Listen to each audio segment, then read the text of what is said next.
Hey everyone, welcome back to our channel. Today, we're tackling something super practical. How to send an ACH payment in 2025. If you've ever needed to transfer money electronically, like paying a friend, settling bills, or handling refunds, ACH is your reliable go-to method.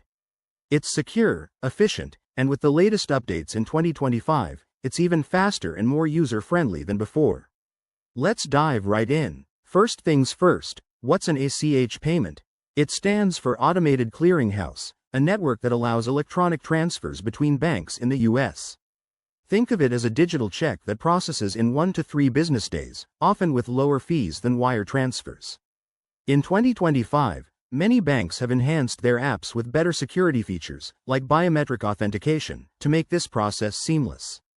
To get started, you'll need a few key items: access to your bank's online portal or app, the recipient's bank routing number, their account number, and the amount you want to send. Make sure you have all this info handy to avoid any delays. Step 1.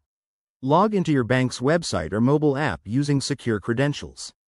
If you're new to this, look for the Transfers or Payments section. It's usually easy to find. Step 2. Select the option for ACH or external transfers. You'll be prompted to enter the recipient's details, so double-check everything to prevent errors. Step 3.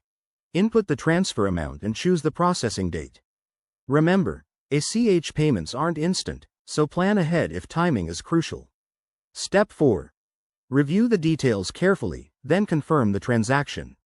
You might get a verification code sent to your phone for added security.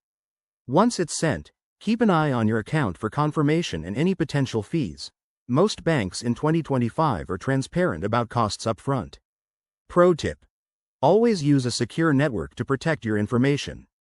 And there you have it. Sending an ACH payment is straightforward and empowers you to manage your finances like a pro. If you found this helpful, give it a thumbs up and subscribe for more tips. Got questions? Let me know in the comments below. Thanks for watching, and see you in the next video.